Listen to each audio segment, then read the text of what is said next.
I can't believe we've already had 10 races. 10 races. It's amazing. Yeah, Melissa's done a fantastic job. It's just gone to another level. I came in 5 years ago, inherited the race series from Karen. It was on its way, but it still had a lot of connectivity that it was missing. And so Melissa's really just kind of taken it to the next level.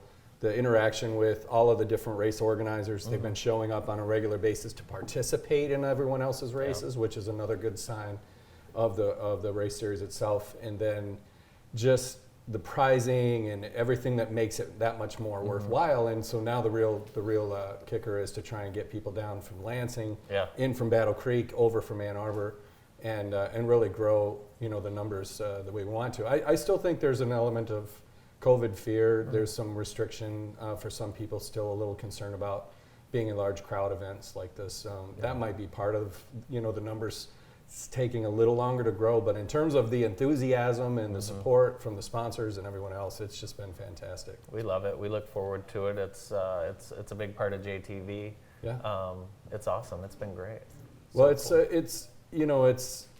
it's great for the city to be able to tout, when Craig's going around talking to different leaders of the state of Michigan, that we're doing things for health and wellness as a community. We're doing things creatively with Bright Walls. We're bringing concerts to the Michigan Theater. We're doing things in the summer, the car shows and things like that. So really all of those things are adding to the whole overall Jackson experience, which, when you're trying to talk to young people about where to live, placemaking is everything now. They want to know that they're living somewhere where there are things happening.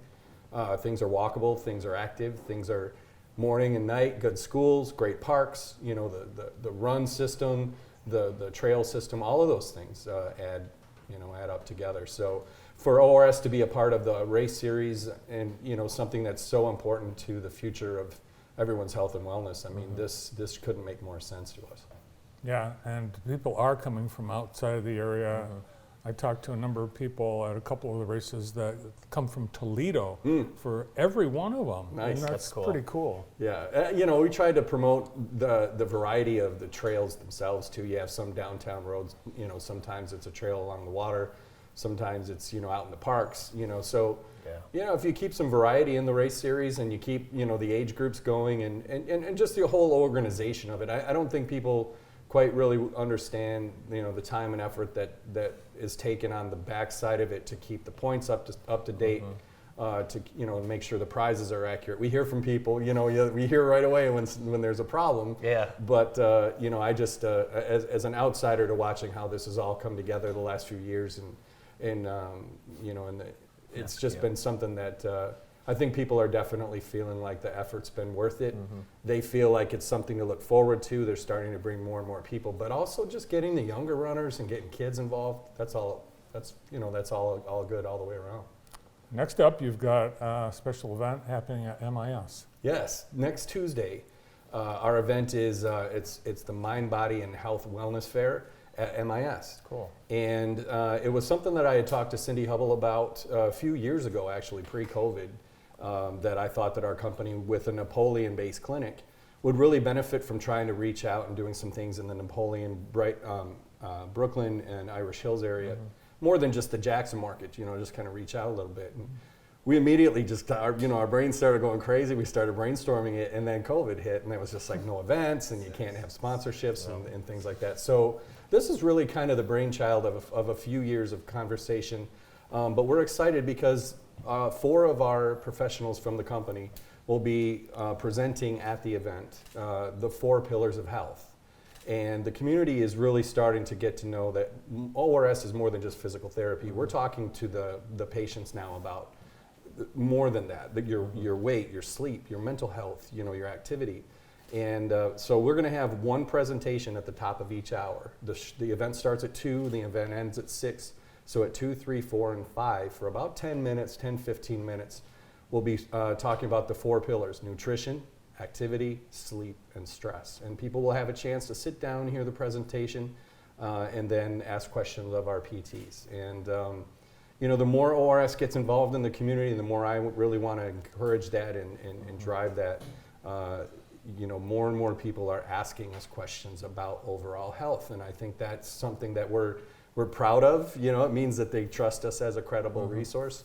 but it's also an opportunity, and that with the opportunity we can do things like this with these public events. Very cool. I signed me up for the stress hour.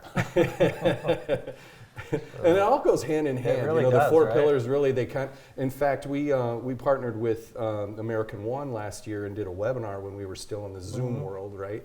And talked about how financial fitness and health fitness really go hand in hand. And the process was, in talking with their team about it, was just that if you're stressed out from finances and you're not getting your sleep, then your finances are actually contributing to your poor mental and physical health. And so for the first time ever, maybe I was able to kind of morph these two subjects together in one webinar. And, and it set records on Zoom. No, I didn't. But, there were a few people watching. It But should anyway, be 70% of the country has financial stress. So I mean, there's a big audience. Well, they must have missed our Zoom because they could have learned how to fix that. But no, it's in the role that I play as the marketing director at ORS and out into the community and trying to figure out what it is people care about and what we can help them do. It's interesting how some of these things overlap. And even daycare of your kids can affect your stress, which affects your sleep, which affects your diet, which affects everything else. And we have already been on their show a few times talking about how the lockdowns and just the inactivity of over that time with COVID has really still impacted surgical issues with people who had to delay surgeries, and now they're coming to us and saying, I got frozen this and frozen that. Well, that's part of it, but the stress and the weight of all of that is still very much a part of the society. That we're seeing it in our patients. It's an interesting new element of our team. Yeah, a lot of people, the rehab, the COVID put a real strain on a lot of people's, I think, surgeries. Yeah. People that had surgeries right before COVID, then the rehab. And some people suspended. Just, they skipped it. They knew what they were doing, and now they're worse off for it. And you're going to be having a hard time getting back to normal. Well, when your knee hurt and our PT was waving at you over a computer monitor, that didn't. I mean, there was really nothing else we could do for them. They weren't allowing the patients to come in and that. But it's an adjustment period. It's why I'm driven to put on events like this and try and really partner with different places in the community that are looking to reach people for the health and wellness information they need, make it free and affordable to them to be a part of it, to come. This MIS event is free. We ask you to bring a canned good or something to the door if you can, to just help out with the food banks, which are also suffering in this moment.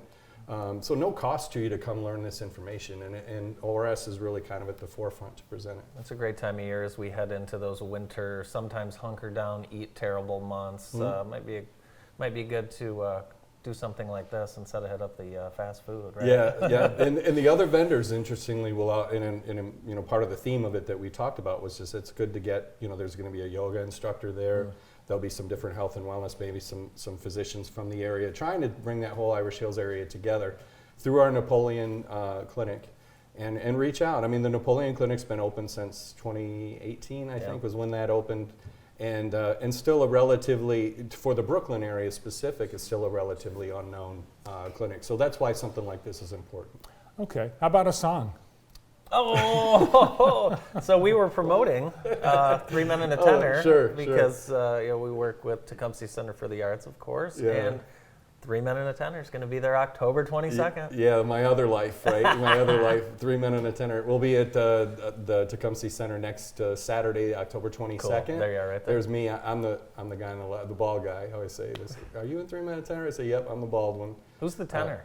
Glenn is the tenor. Glenn or tenor. That's how you can. Okay. It's mnemonic. How is that? Paul got married a couple weeks ago, so new business for the team there, and that was fun. We had a lot of fun, and then Chuck owns the Chelsea Sun-Times newspaper now, so we're all kind of going in our different directions. But when we're on stage together, the magic still happens. We still have a great time with our audiences, and sooner or later we're going to learn a new song. So that depending on how we can. COVID, as you mentioned to Kelly Jo yesterday on the show, I mean, it really took a toll on musicians and our schedules, and we went 16 months without a performance.